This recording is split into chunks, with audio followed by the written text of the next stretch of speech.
ಎಲ್ಲರಿಗೂ ನಮಸ್ಕಾರಗಳು.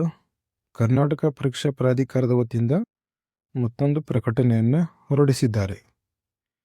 ಆ ಪ್ರಕಟಣೆ ಏನಿದೆ ಅಂತ ನೋಡೋಣ ಬನ್ನಿ.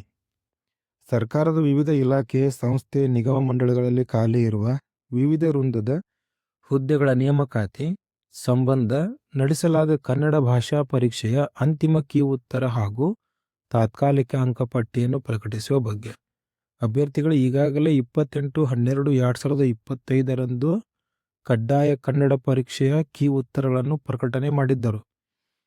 ಅದರ ಕುರಿತು ಏನಾದರೂ ಆಕ್ಷೇಪಣೆಗಳು ಇದ್ದರೆ ಆಕ್ಷೇಪಣೆಯನ್ನು ಸಲ್ಲಿಸಲು ಕಾಲಾವಕಾಶವನ್ನು ನೀಡಿದ್ದರು.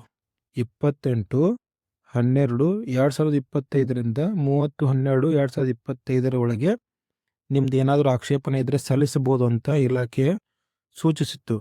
ಅದರಂತೆ ಆಕ್ಷೇಪಣೆಗಳನ್ನು ವಿಷಯ ತಜ್ಞರ ಸಮಿತಿಯ ಮೂಲಕ ಪರಿಶೀಲಿಸಿ ವಿಷಯ ತಜ್ಞರ ಸಮಿತಿಯು ಕೀ ಉತ್ತರಗಳಲ್ಲಿ ಯಾವುದೇ ಬದಲಾವಣೆ ಸೂಚಿಸಿದ ಹಿನ್ನೆಲೆಯಲ್ಲಿ ದಿನಾಂಕ 1/1/2026 ಅಂತಿಮ ಕೀ ಉತ್ತರಗಳನ್ನು ಪ್ರಕಟಿಸಲಾಗಿರುತ್ತದೆ.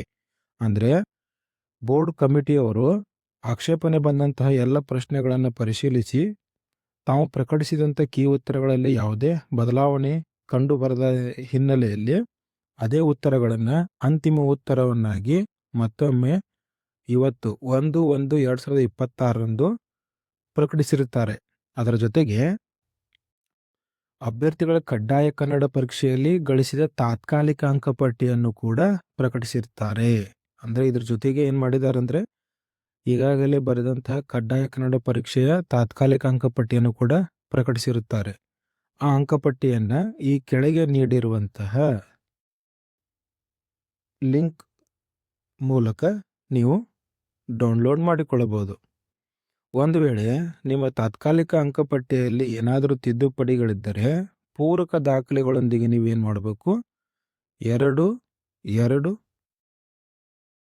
ಅಂದರೆ 2/1/2026 ಅಂದರೆ ನಾಳೆ ಸಂಜೆ 5 ಗಂಟೆ ಒಳಗೆ ಏನು ಮಾಡಬೇಕು, ನೀವು ಈ ಲಿಂಕ್ ಮೂಲಕ ನಿಮ್ಮ ಪೂರಕ ದಾಖಲೆಗಳನ್ನು ಸಲ್ಲಿಸಬೇಕು.